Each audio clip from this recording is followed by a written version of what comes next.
Good evening, everyone. My name is Isabel Molina, and I am the public programs producer here at the Museum of Jewish Heritage, a living memorial to the Holocaust.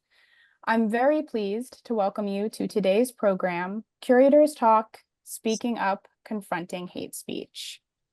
Here at the museum, we are dedicated to the crucial mission of educating our diverse community about Jewish life and heritage before, during, and after the Holocaust. As part of that mission, our programs illuminate the stories of survivors, broader histories of hate and anti-Semitism, stories of resistance against injustice, and more. Thank you all again for joining us today virtually. We hope if you can, you will visit the museum in person to see our current exhibitions, including Courage to Act, Rescue in Denmark, the museum's first exhibition for visitors ages 9 and up. You can learn more and buy tickets on our website, and I've posted in the chat some helpful links as well. Closed captions are available on today's program, and instructions on how to turn those captions on or off are posted in the chat. If you have questions for our speakers during the program, please put them in the Zoom Q&A box, and we'll get to as many as we can at the end of the hour. Again, that's the Zoom Q&A box and not the chat. So today we are honored to be joined by David J. Simon, Leora Kahn, and Treva Walsh. David J. Simon is a senior lecturer and the assistant dean for graduate education at the Jackson School of Global Affairs at Yale University. He also serves as the director of the Genocide Studies program at Yale, through which he co-founded the Mass Atrocities in the Digital Era initiative. His research focuses on atrocity prevention and the politics of recovery from mass atrocities, paying particular attention to lessons that can be learned from the experiences in Rwanda with respect to both issues. He co-edited Mass Violence and Memory in the Digital Age, Memorialization Unmoored, and the Handbook of Genocide Studies. A graduate of Princeton University, he holds his PhD in political science from the University of California, Los Angeles. Leora Kahn is the executive director of Proof Media for Social Justice, a nonprofit that uses visual storytelling for social change. Her exhibit on hate speech opened at Holocaust Museum Houston in 2021. Leora was a fellow in the Genocide Studies program at Yale University, where she conducted research on rescuers and rescuing behavior in Rwanda, Cambodia and Bosnia, Sri Lanka, and Iraq. A former Fulbright, senior specialist, she is a human rights lecturer at the University of Dayton, where she founded the Moral Courage program. Leora is a research scholar at Clark University, where she works on projects that center on the ethics of representation, focusing on refugees and forced migrants. Finally, Treva Walsh is the associate curator at the Museum of Jewish Heritage and organized the museum's presentation of Speaking Up, Confronting Hate Speech in 2024. She specializes in oral history and multimedia storytelling of the 20th century. Most recently, Walsh curated the landmark exhibition Courage to Act, Rescue in Denmark, which uses cutting-edge audiovisual technology to present Holocaust history to new audiences. She has contributed curatorially to numerous exhibitions, including Ordinary Treasures, highlights from the collection, Auschwitz, Not Long Ago, Not Far Away, Rendering Witness, Holocaust-era art as testimony, and The Holocaust, What Hate Can Do, for which she curated and managed the production of all audiovisual components. Previously, Walsh managed the archival processing team at the History Makers, the nation's largest African-American video oral history archive. She was also a core member of the audiovisual archiving group Transfer Collective, which partners with artists and activists to migrate late 20th century video art and documentary footage from at-risk media formats to digitally accessible platforms. Thank you all again for joining us, and now I'm going to hand things over to Treva to get us started. Thank you so much, Isabel, for those very generous introductions. I'm so pleased to be here to convene this inaugural discussion of our new exhibition, Speaking Up, Confronting Hate Speech, which will open to the public next month on September 18th in the museum's Rita Lowenstein Gallery. Time for the new school year, this exhibition is one of many new initiatives at the museum that we're introducing and expanding upon as part of our work to educate students across the city and beyond about the dangers of hate, propaganda, and historic and contemporary anti-Semitism. Accordingly, this exhibition underscores the power of words to lead to discrimination, persecution, and mass violence against marginalized groups. It also provides tools to empower visitors to counter hateful rhetoric in their own communities. And we hope that this exhibition will prove invaluable to all our visitors, but especially youth who can draw a connection between hate that they may experience and what others experience. This exhibition is a traveling show originated by Holocaust Museum Houston. And with me today are its originating curators, Leora and David. So with that, I'd love to hand it over to Leora to give us just a brief introduction to the show, including a few historic images of the show on view in its original format in Houston. Thank you, Treva. Isabel, can you bring up the slides, please? Sorry. So I just want to go quickly because we have a lot of questions and things we'd like to talk about, but I know this is a seminar online and I don't know how many people have been to the museum, so just quickly go through the exhibit. So next slide, please. This is our beginning panel, which David, who you see on the screen with me, coined. And hate speech consists of words, whether written or spoken, that express animus towards an individual or groups of individuals on the basis of their group identity or towards the group as a whole. And this is the basis of the exhibit. So next slide. How do you make an exhibit on speech? Is it visual? It's words. So how do we do that? How do you deal with, next slide, something that's very complex and making an exhibit that's going to be powerful and it's going to impact the audiences? And excuse me, how do you make an exhibit that deals with very difficult issues like hate speech?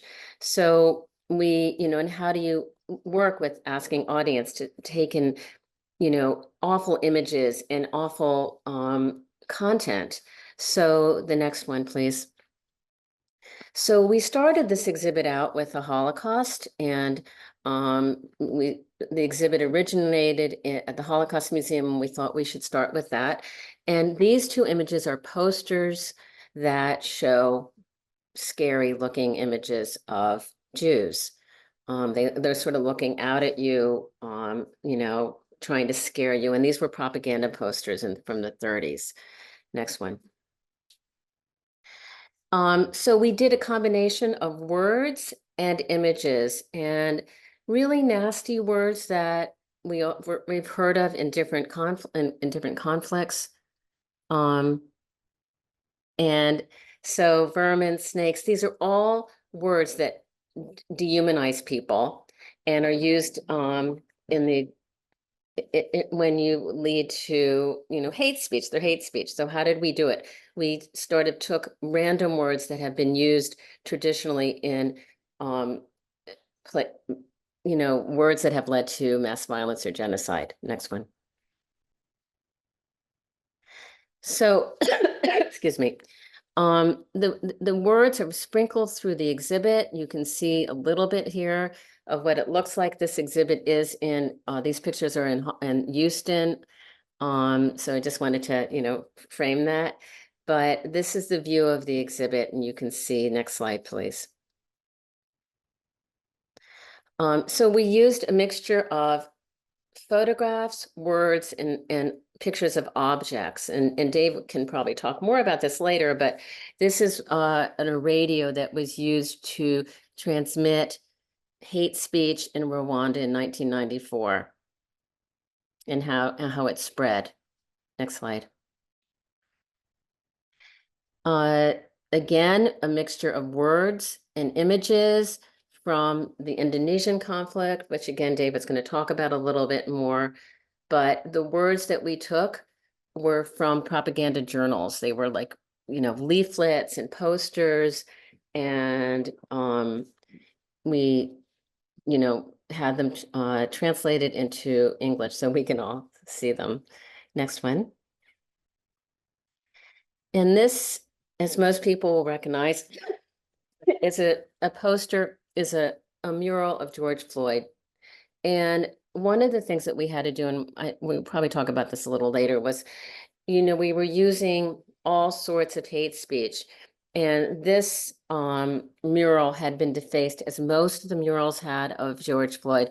And we really couldn't put that word, the N word, out there like that, because it would be, very triggering for some people. So our wonderful graphic designer and creative director of the exhibit figured out a way to use our graphics that we've been using in the exhibit to stamp out the word, and then the explanation of the N word was next to it. And we can talk about that later.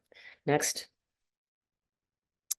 So there's also photos and there's also audio. And this famous photo on the left, we know what that is, the Ku Klux Klan. On the right is Charlottesville, and there's audio in the exhibit saying Jews will not replace us. And that's pretty chilling. We didn't use a lot of audio just because it's a traveling exhibit, but I think that audio that we used was pretty impactful.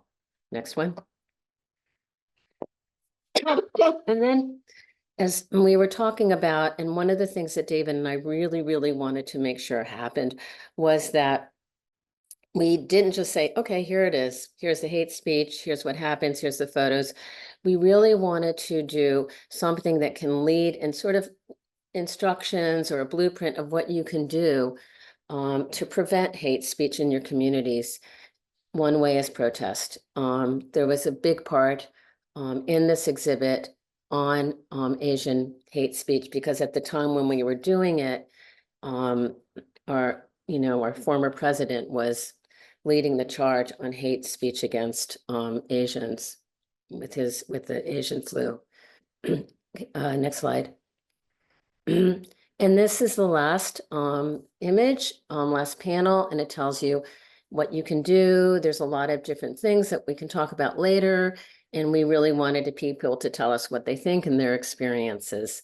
So it's a combination, as you can see, of graphics, photos, text, and it's, excuse me, and it's an example of how we use this kind of thing to get really hard, difficult knowledge out. And we will be talking more about that with Treva. And I hope you'll be able to go see the exhibit. This is just a short snapshot of it, and we thought that we should show you what it looks like before we go into the questions.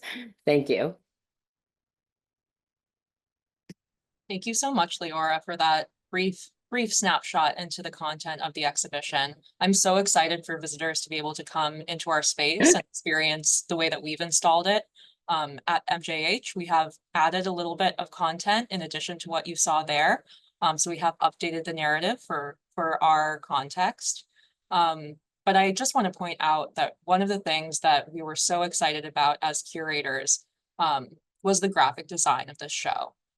It is incredibly difficult to make great graphic design that quickly and efficiently communicates messages, these important complex messages, to visitors without having to rely on every visitor reading every block of text. And that's something that this show does so well. So I want to point that out. And I also want to say just about that Charlottesville image.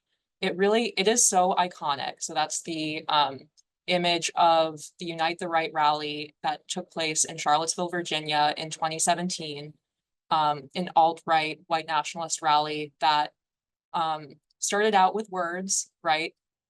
Including Jews will not replace us, and that ended in the death of Heather Heyer and serious injuries to many other protesters, counter-protesters. So it really is like such an iconic moment that encapsulates the message of the show, that words can immediately lead to much and create the conditions for serious violence. But the reason why this is important to me is I've been kind of testing the show out with high school students and getting their responses and evaluating it with them during the summer. And one of the things I asked them about was this photo, right? So these are 14, 16, 17-year-old students.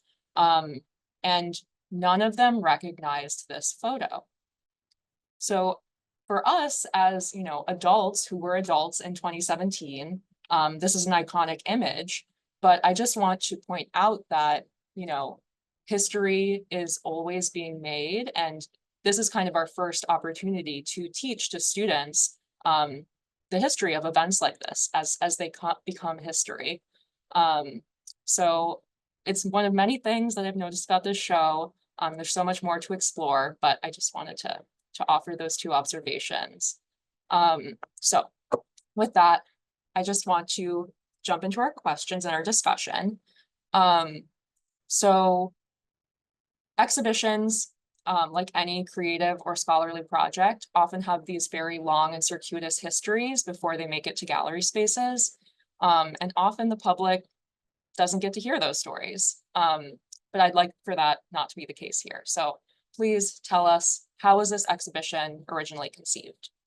So I have a colleague, as David and I have a colleague that was working on, had a book on hate speech and what was it, David? What's the name of the book? It's called Atrocity Speech Law. So it's about there's an international legal perspective of hate speech and the sort of jurisprudence surrounding it in international law. And so he came to me and said, maybe we should do an exhibition on this. And David and I said, okay, well, let's figure out what we can do.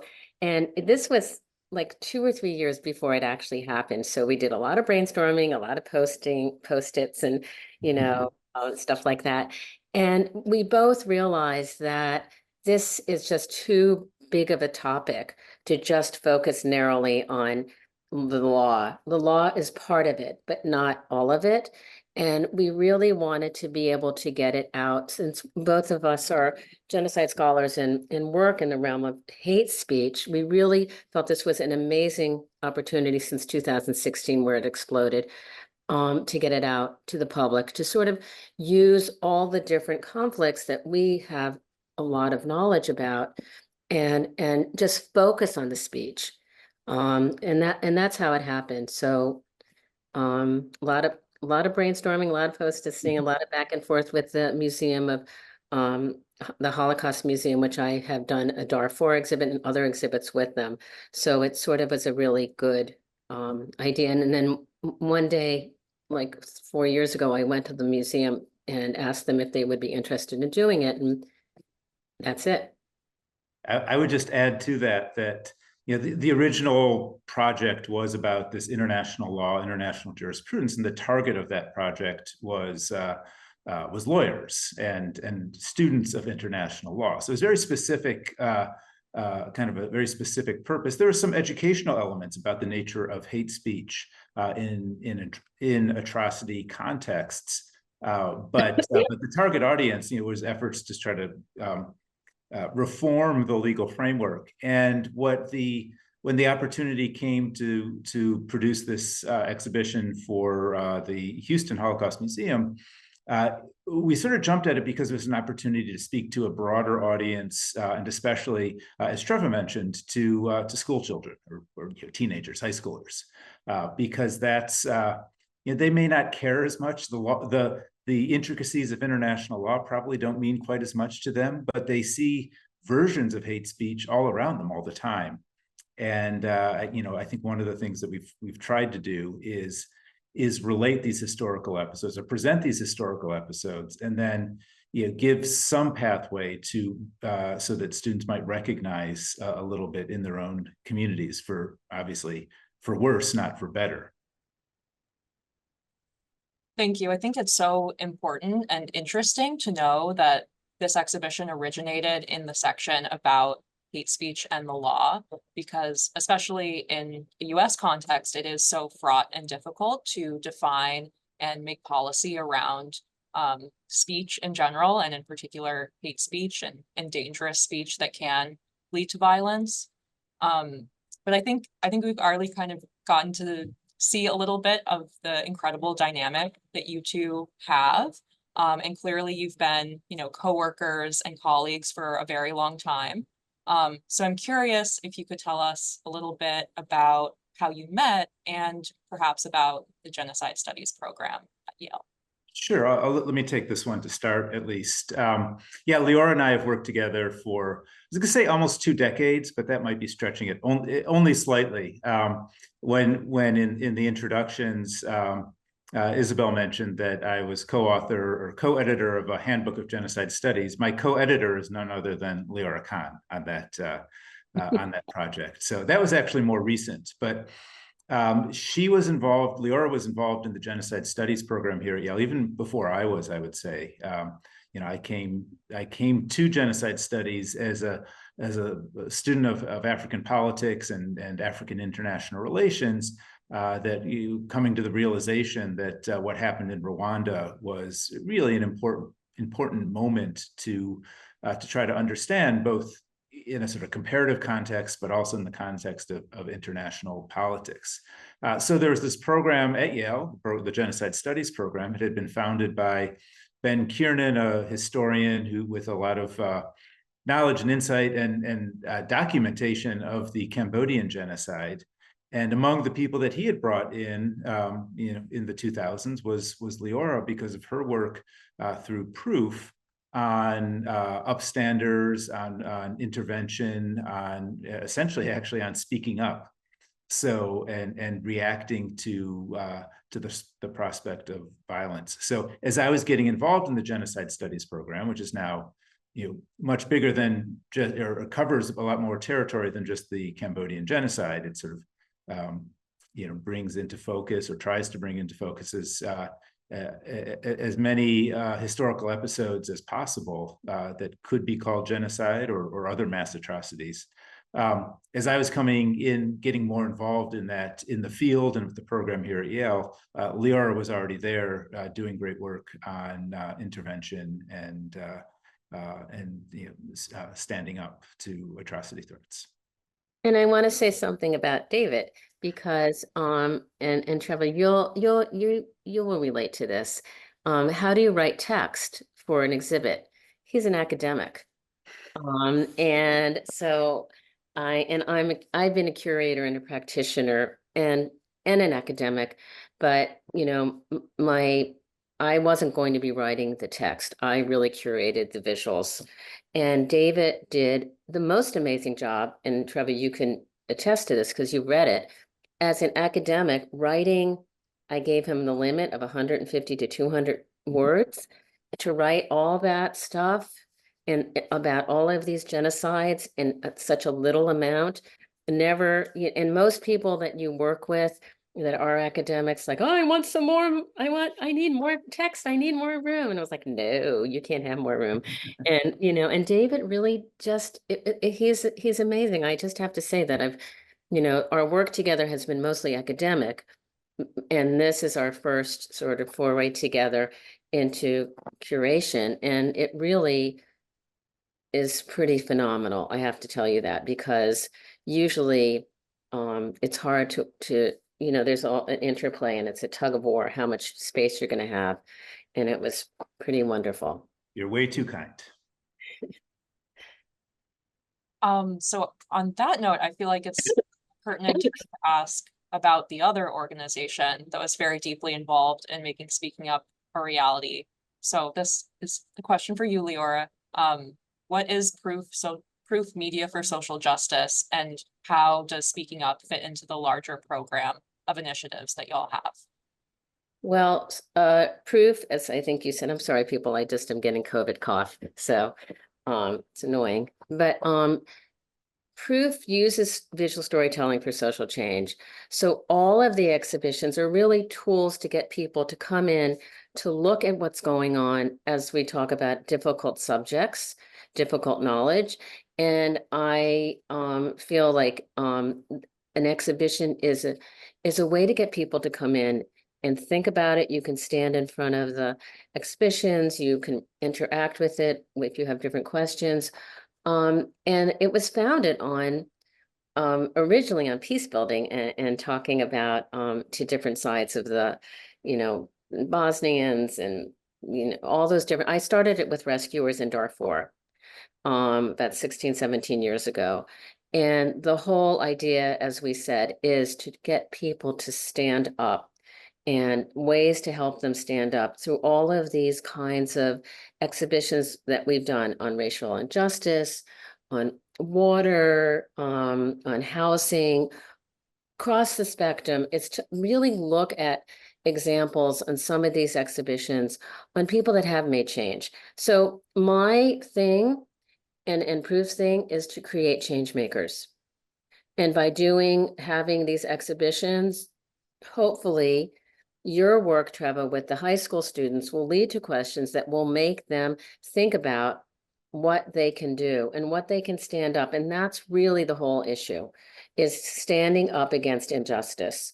And, we were basically before 2016 working in Iraq. I went to Iraq for Yale to look at rescuers and other sort of conflict and post-conflict places, but we came back to the United States because we know that right in our country, there's a lot of injustices happening, whether it be small, big, and this really is a sort of a toolkit for people to look at and try to have examples of change and change makers. And I feel like speaking up is such an incredible addition to that toolkit. So, and as we've talked about a few times now, the topic of the exhibition is the power of words and their capacity to serve as the foundation for further persecution and violence. And to that end, the exhibition discusses numerous historical examples from the Holocaust, the genocide of the Tutsi in Rwanda in 1994, the genocide of the Rohingya in Myanmar, which began in 2016.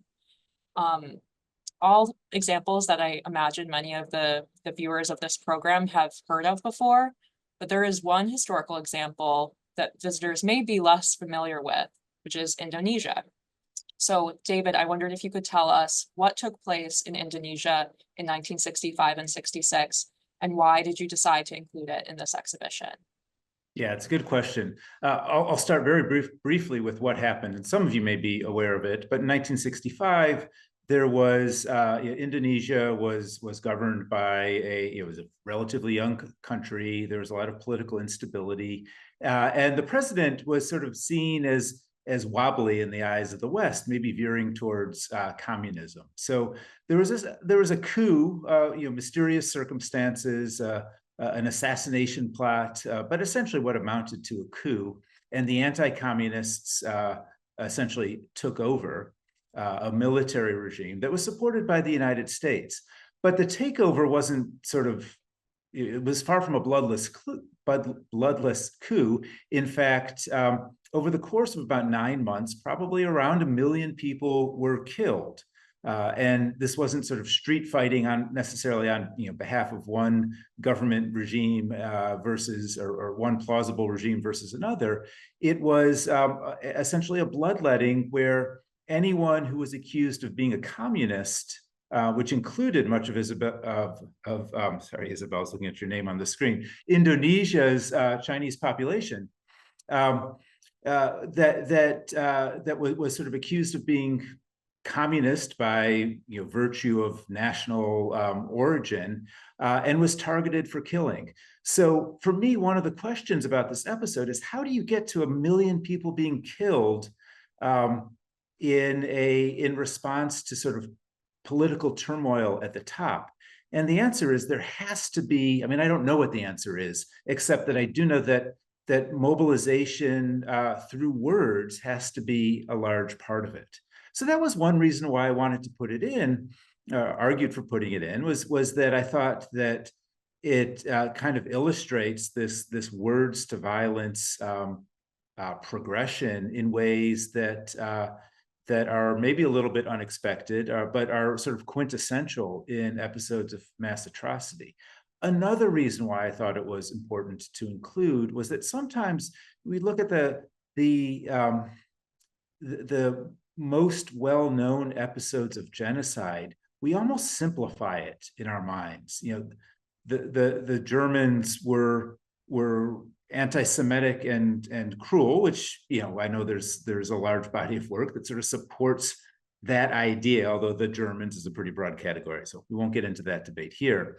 But we know those images that Leora showed in the in her slideshow. We're very familiar with that story, and it almost feels unreal now, despite the fact that it's very real and part of so many of our own family heritage. It seems like a different past, and we're sort of losing touch with that past in a way. Similarly with Rwanda, a much more recent episode, but it seems far away. It was in Africa, in a country that a lot of people had never heard of before genocide erupted there. Now, Indonesia isn't right next door, and it's not more recent than Rwanda. But one of the things about it, it's a country in which this violent atrocity episode happened, and it happened out of political turmoil. And for me, that's kind of a reminder that it's not these sort of gross stereotypes that are necessary for the dynamics of atrocity, and specifically hate speech leading to atrocity, have to be to emerge. It's not those extremes. Not that Indonesia is just anywhere, but it happens maybe more commonly than we'd like to believe, and that therefore the reasons for identifying those dynamics and being aware of it are more present and more meaningful than simply a history lesson would suggest. Absolutely. I think that's really insightful. And I think it's an important kind of counterexample, or it stands out as an example amongst many examples in which the primary category, or at least the primary category that we associate with persecution, is racial or religious, or related to gender and sexuality, or any number of categories that are protected categories in the United States, whereas persecuting someone based on their political ideology is kind of seen as a different and separate category. But I think it's important to point out that critiquing or engaging in political discussion is one thing. Calling for people's deaths on the basis of political ideology is quite another. And in that way, like, all of these categories are related. I think it's interesting also that you point out that political ideology had this association or connection with national origin as well. So these categories are always connected, but the fact that political ideology is like the primary category through which this incident of mass violence occurred is, I think, important to point out. But many historical examples, but Speaking Up's not just a historical exhibition. Rather, it's really oriented toward social action and has a lot of really important tools and very concrete frameworks that visitors can take into their everyday lives. So I'd love to talk a little bit about how you two as curators navigated that kind of balance between history and social action during the curatorial process. Well, you're right about it being not just historical. And one of the things what we were trying to figure out was, because we had these huge parts that were historical, that were genocide, and then we wanted to bring it into more, genocide that stemmed from hate, there was hate speech that was in there. But we also were trying to figure out, how do we include all of the other groups that had hate speech targeted towards them? Like, someone just asked a question about the LGBTQ, disabilities, stuff like that. So what we did was, because it's a traveling exhibition and we couldn't include huge, text on every single group that was included, we decided to do it in a way that had led to action. Like, those people stood up. There was marches for LGBTQ. We have explanations about that. Disability, Asians, what else? I don't have but that's, so we made a list of every single group that had hate speech and been targeted by it and did it that way. So what they did, what did they do? They went to protests. They could go to their, Congress people. They can do a lot of other things. And those are all in the exhibit about certain steps you can take. David, you want to take some of this? Yeah, no, I would just add that, for me, this was sort of natural work for you, because this is what proof does. It relates images, sounds, media to action and action opportunities. So we didn't want it to be a historical sort of encyclopedia. Really, the idea, and I think the title came to us fairly early on, that it was about speaking up, and we wanted to sort of brainstorm a little bit about some of the ways that that people have spoken up in response, specifically in response to hate speech. And I found that actually, learning about some of these as we were putting together the exhibit was inspiring for me, and I hope that would be the case for others as well. Right. We wanted to use concrete examples of people speaking up. So that's why we used the protest. That's, there was certain examples of, we did use examples of some law things that happened, and what people went to court about. So that's how we did it. And, this is not just to look at it and say, oh, wow, this is horrible. It's like, what do? You don't want people to go away from any exhibit that you're working on. And that's what proofs exhibits are all on, about making change and thinking, wow, these people did this amazing thing. They were like from Yale, they were from here. They have the, and like an everyday person, what could you do? I mean, that's what we were, when I worked on the rescuers, I wanted to have ordinary people that were rescuers, and not the Schindlers, not the people that had a lot of agency, but what can you do? And it's easy. And we're seeing it now every day, what people are doing. We just put it in an exhibition. Yeah, that cadence to the exhibition is something that really came through as a strength during the evaluations with the students. With some of the student groups, I met with them halfway through their evaluation and then at the end of the evaluation, in terms of like reading through the exhibition and the graphics. And the groups that I met with in the middle, a lot of them, they were stressed, they were worried, they were very concerned about the topic and the content of the exhibition. And then when I came back at the end of the evaluation period and spoke to them after they'd made their way through the entire exhibition narrative, it was a much different tone. And so many of them reflected on that with me and said, I'm so happy that this exhibition ends with something that I can do, actual concrete steps that I can take. And that was, just naturally came through in the evaluation process. So again, it's, we really lead from education and what our student groups need here. And it was clear that this was the kind of exhibition that they need in this moment. And kind of on that topic, I want to talk more about the graphic design. I know we already looked at it a bit. We talked about how much I love the graphic design. But I'd love to hear more from you, Leora, about the design, and in particular, how design was kind of used to solve problems that were posed in the curatorial process.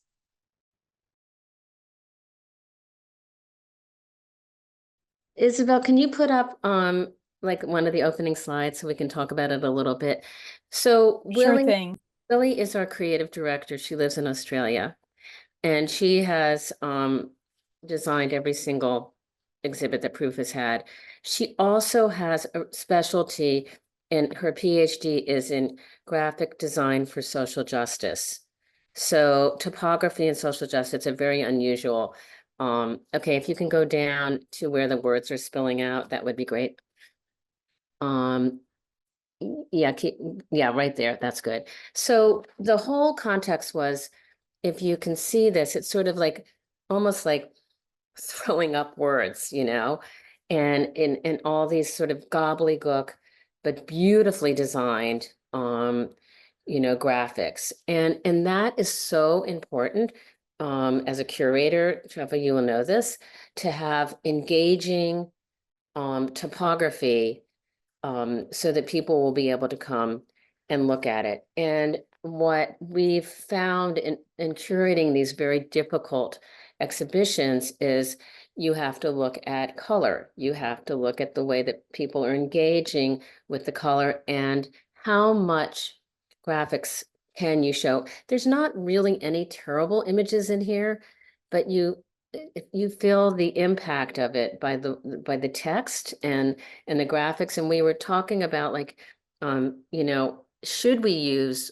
all those nasty, words? And of course you have to use them. It's a thing on hate speech. It's an exhibit on hate speech. So how, and this is something that, David and I really struggled with.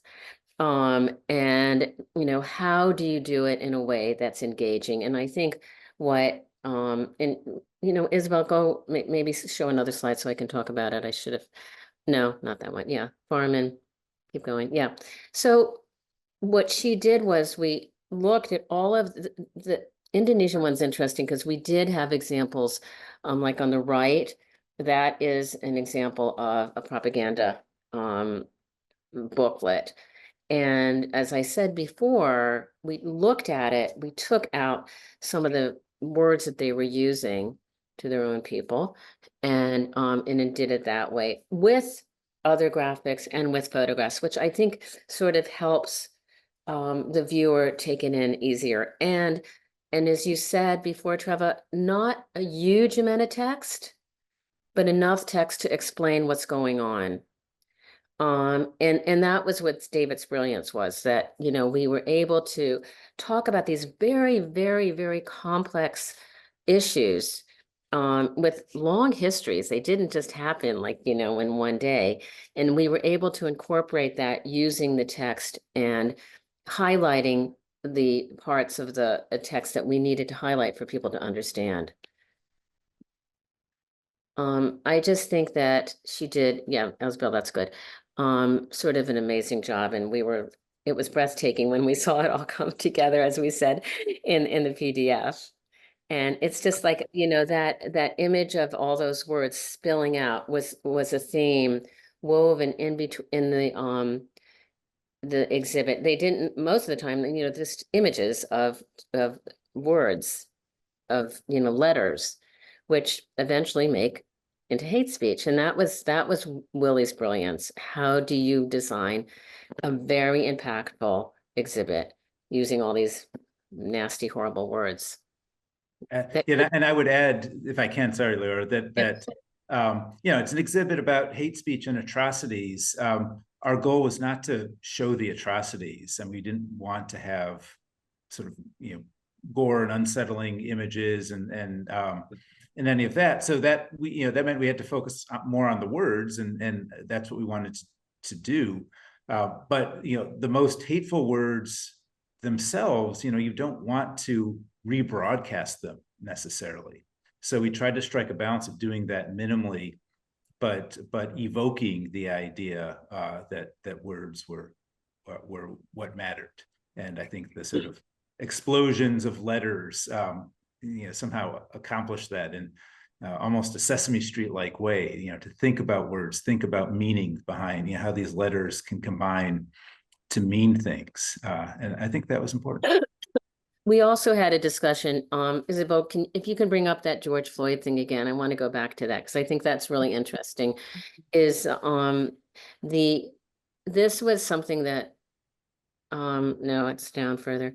This was something that David and I sort of differed on about the use of the word, the N-word, and how that was like the white elephant in the room. Like, how are we going to deal with that? We can use all these other words that are derogatory for everybody else, and I'm not going to say them on, but they're in the exhibit. They're all there. How are we going to not do this? And as an academic, no, we can't do it. And so what Willie did is that you can see through the other parts of the exhibit how she incorporated the slash marks about the defacing of George Floyd. But we also decided that, you know, we weren't expert enough. We didn't have the authority. So we went to the Civil Rights Museum in Atlanta and had them write a historical text on the use of the N-word, which you absolutely had to have in the exhibit. But it was so sensitive, you know, that we really were very, very careful. Our education department looked at it. And then I was like, okay, I knew the curator there at the Atlanta Civil Rights Museum. Let's have their education department do it. And this is something that we, as proof, we tend to collaborate. So because we're not experts on everything, you know, and so you want to be able to go out and say, you know, hey, how should we do this so that it's not going to be triggering for people? It's going to trigger people, but you know, how do you eliminate some of those kinds of issues? And it was so sensitively and intelligently done. And I also love to see just the courage in the curatorial process to like directly confront these issues that others might shy away from, but that are really needed to talk about with students today. So on that note, we're almost at the Q&A period, so please continue to submit your questions. But I have one final question for David and Leora, which is, you know, so this exhibition was first on view at Holocaust Museum Houston in 2021 and has been mounted now several times over the past few years. And today we're facing a political climate that's really as polarized as ever. So in your view, and maybe you can start with David, what does this exhibition have to say in the current moment? Yeah, thanks, Treva. It's a good question because we are in this moment that's as sort of fraught as ever, as polarized as ever. I mean, just in the past month, as we've been talking about, preparing for the installation at your museum, we've got this outbreak of anti-immigrant violence in England following the attack on the Taylor Swift dance party, which sort of, like those words themselves seem to, for me, underscore just how fraught and polarized and violent times can be, and how much at risk we are to sort of extremism. In that particular episode, and I focus on that episode in particular. Obviously, there's a lot more going on in the world, but that's one episode where one person we don't even know why they engaged in the original act of violence, but rumors and misinformation and hate speech just circled around the community in what was it, Southport, England? But anyways, that led to this sort of spate of violence, smashing of windows, riots in the streets. And then, this actually even came out after we had some of our conversations. There was a tremendous response by the community as well, filling the streets against the hateful anti-immigration violence. So, these examples are certainly with us today and applicable. Of course, the other context and the other elephant in the room is, the October 7th and the climate relating to that, the rise of antisemitism, the rise of Islamophobia, or the surge in both of those that if it was undercovers before is really all around us in very, very frightening ways. And I think now more than ever is the time to be really thinking about how to respond to that. I mean, it's moderation is having a hard time, and the internet and social media doesn't make it any easier. Much of what this is about is saying, hey, there's kind of a majority that's often too silent, that actually wants to resist these extremes. That feels the power of or the reason behind moderation, behind resisting extremes. And in my view, there needs to be an effort to support those movements. And it's not, finding a middle ground for middle ground's sake, but it's recognizing that that speech on the extremes can be extremely dangerous. And note that nothing I said was really in favor of censorship. We're not saying like the government needs to step in and shut people up. It's really, the model that I'm embracing, and I think the exhibit really embraces, is people speaking out and responding to surges in hate speech to try to sort of, return to normalcy in almost a mathematical sense of the word. Absolutely. So with that, I'm going to invite Isabel back into the room to begin our audience Q&A. Thank you, Treva, and thank you, David and Leora, for that amazing conversation. I know I'm now even more excited to see the exhibit. I haven't seen it yet, so I'm sure we're all very excited. So we have some great questions. I may kind of combine a few that are similar just for the sake of time. But for the first one, we got a couple questions about how you all are sort of hoping that a big chunk of the audience for this exhibit will be school children and teenagers, and kind of also showing them, how to stand up. So some of the questions we got were, can you give some specific examples about how you may have tailored the exhibit to kind of target these school children and teenagers? And also, are there any specific examples of how these same, young people can be upstanders and can, speak up with their own voices? Yeah, absolutely. I can take this in terms of how we're kind of tailoring it for school groups. And I should say, we can have future programs in which we bring on our education staff here at the museum, because it's been like a very deep collaborative endeavor to figure out how we teach this exhibition in the context of our entire museum. But we really are envisioning this as having a lot of linkages with our two other exhibitions on view, which are Courage to Act, Rescue in Denmark, and the Holocaust, What Hate Can Do. So even within our titles, right, the Holocaust, What Hate Can Do, we are foregrounding hate as, one of the major drivers of the atrocity that we now know today as the Holocaust. So either speaking up as a capstone or an introductory space towards that exhibition really allows us to draw what is the meat of our educational framework, which is Holocaust history, into the present day, and really drive home the stakes of that history for the present day and for all kinds of groups of people.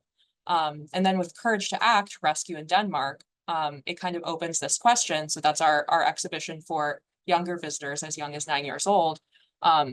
It opens this question, like the courage to act. How do I do that? So I have this story, this exception of the Danish rescue, and I understand that story. But how can I bring that into the present day and understand how, where, when, and why should I have the courage to act? And what I love about this exhibition is that it really teaches critical thinking.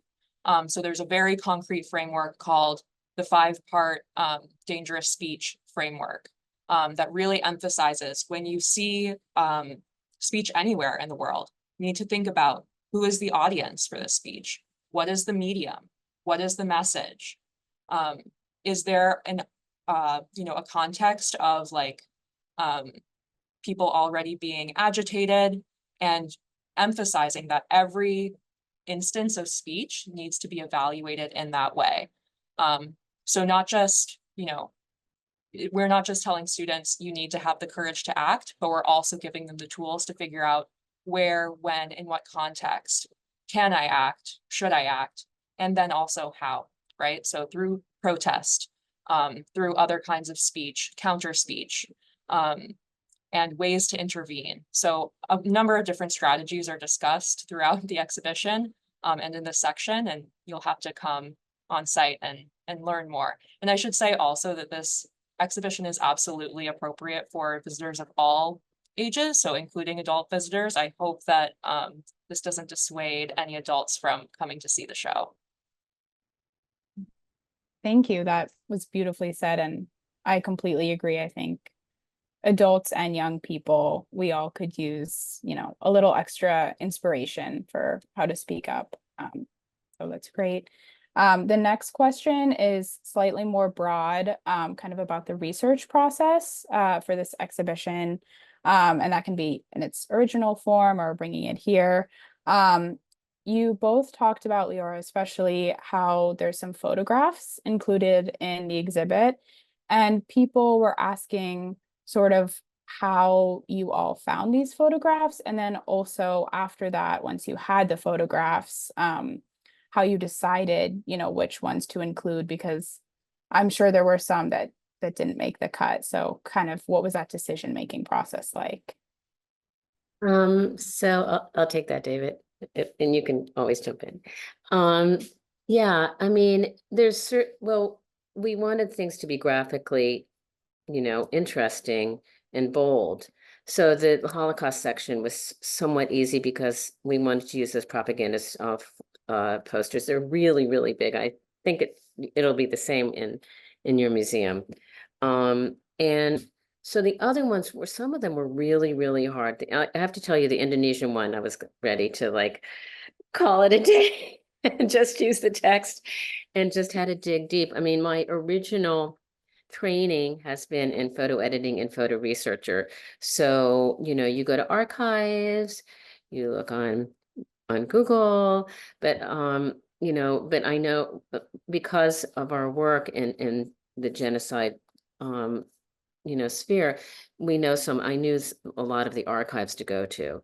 And I knew the photographers because I've been working with photojournalists a lot. And so we used a lot of that. In fact, the protest ones were from Jeanette Beckman, a lot of them were from Jeanette Beckman, who has been documenting protests all, in the last, 6 to 8 years.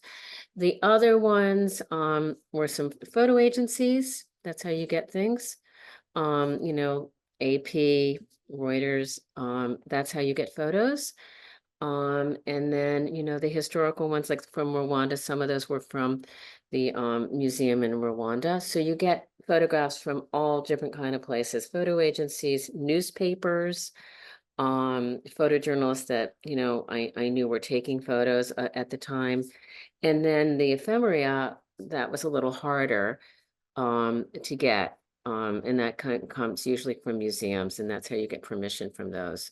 And then there's also what's the name of that? Commons. There's free photographs that you can get. And you just have to track down the permissions for that. I hope that answers their questions. I mean, But I how do so. we decide? Yeah, how do we decide? Sorry. We decided that the ones that were the most impactful, obviously the one from Charlottesville, that's an iconic image. So what you try to do when you're curating is to use iconic images and some non-iconic images because you want to draw people in. Oh, I've seen that photo before. Oh, wow, that's what it was. And so, but then other unknown ones, which are really interesting. One of the ones from Rwanda was from a photographer that I had known for a long time, and he had that one in his collection. Those were really hard because it's hard to get pictures of perpetrators doing their wonderful things that they do. Can I jump in just sort of on that point? And also one of the things that I thought or at least I felt was important, I think it shows up a little bit, is that we're not trying to catch perpetrators in the act of perpetrating or photos of that. It's the perpetration is the speech in this case. So a lot of the photos, or several of them anyways, feature people speaking into microphones or yelling. And so what you see, the image is of sound being emitted, even if you obviously can't hear the sound from the photograph. So for me, they are sort of like perpetration photos, but it's perpetration. It's the act of incitement or the act of insulting or misinforming and disinforming. That it's those speech acts, the dangerous speech acts. That's a phrase, by the way. It comes from the scholar Susan Benesch, and we relied on her work for that 5-point framework as well. But those sorts of those sorts of acts, as they were, those speech acts, were kind of what we hope to depict with a lot of our photographs, or the photographs that we used, I should say. Yeah, like, and also, did you keep the Myanmar part of it? So that is actually stuff that David's been working on hate speech and Facebook and social media. And how do you make those exciting? I mean, we did sort of excerpts of those kind of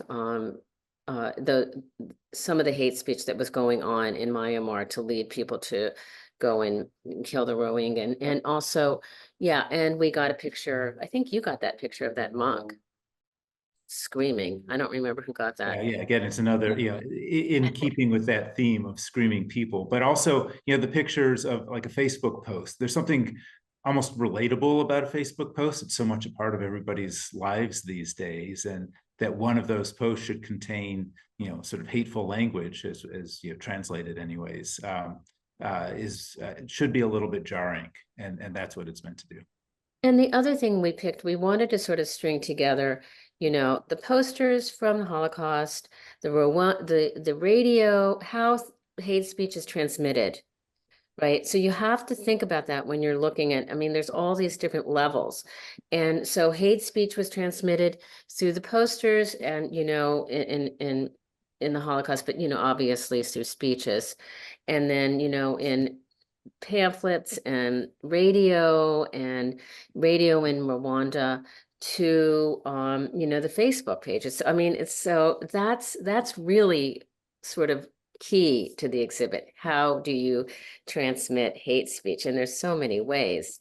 There's still horrible propaganda posters. There's still, all of that stuff still works. I mean, what's going on? The radio. And the radio, right. I mean, so that's what you have to sort of figure in. It's not just the photos. It's other kinds of things, as I said. Oh, thank you for that detailed answer. Treva, sorry, did I cut you off? Were you hoping to add something? Oh, I just wanted to echo that this kind of media historical linkage between the propaganda posters that helped foment the Holocaust, the radio that was used in Rwanda, and those Facebook posts. That linkage is something that was really important for me and very motivating in wanting to bring this show to the museum. Because, often you bring school groups through our Holocaust exhibition and they may see a propaganda poster and not understand how someone could have been taken in by the obviously hateful rhetoric that it contains. But when you make that linkage and you point out that we have different forms of media now, but they're still able to be used to pass on these hateful messages, it really drives home the stakes of understanding Holocaust history. Right. And it's also, it's like, it's not just those posters, it's constant, and it's just, that's one part of the propaganda. It's like constant propaganda all the time. Those were movie posters, but they had them all over the place. And, all of this propaganda is not just these one instances. I think you sort of probably tell them that. It's not like, oh my God, there's just this one poster up. It's a constant barrage of this going on and on and on and on. Thank you. That really broadens, I think, everyone's understanding. I know we're a couple minutes over, but since this discussion is so interesting, I thought we could have one last question and we'll wrap it up. So one audience member is wondering, have you all any of you can take this one, have audience members had any challenging reactions or feedback to the exhibit, and how have you or how would you deal with this? David, I'll do that one. Go for it, yeah. You know what I'm going to say. So in Houston, the audiences, we were worried about it because we had, the former president talking about, the Kung Fu virus. And there was a lot of other hateful things that we put in, but we focused on that. And, it's a very conservative, state. And we were worried about showing a picture of President Trump doing it. And he was a public figure when he said it. And one of the people that was sponsors of the exhibit was upset that we used it. And the executive director came over and talked to them because we had talked about this a lot, you know, and to figure out how to do it. Because that's another elephant in the room, right? I mean, you have to talk about this. And so, and we sort of calmed him down to say he's a public figure. He has said this, it is hate speech. He accepted it. He wasn't too happy. But you know, we didn't have to take it down. I was a little worried about that. David, I don't think we had any other reactions that we've heard about. Not the reports that we got back from Houston. I don't know, Trevor, if you in your sort of field testing, you have any specific incidents more recently. You know, a lot of the students had questions about the inclusion of racial slurs in the text, and that's something that we spent a lot of time talking about. And the first thing I did was really to just validate that that is like a very understandable and reasonable reaction to reading hate speech in any context. And then we started talking about, you know, what is the correct context in which to examine this social phenomenon, right, of racial slurs, of hate speech, and is it important to do so? So we talked about, you know, when and why and how to have those conversations. And then we talked a little bit about the context of museums, right? Museums are special spaces, right? They are set aside from our daily lives for reflection, for learning new things, for passing knowledge and stories from one person to another. And we talked about how special, really, and like sacred the gallery space is, and how important it can be for like creating a space to have conversations that can't happen anywhere else. And I hope that this exhibition, now that it is being installed and going to be going on view next month, can be that space for us and for our visitors and our students. Well, thank you, Treva and David and Leora, for your answers to all of our questions. We are a little bit over, so unfortunately that will conclude this program. I know we didn't get to everyone's questions, so I do apologize about that. But again, I just want to thank all of you, Leora, David, and Treva, for joining us today. It really was just an incredible conversation. I also want to thank everyone in the audience for joining us today.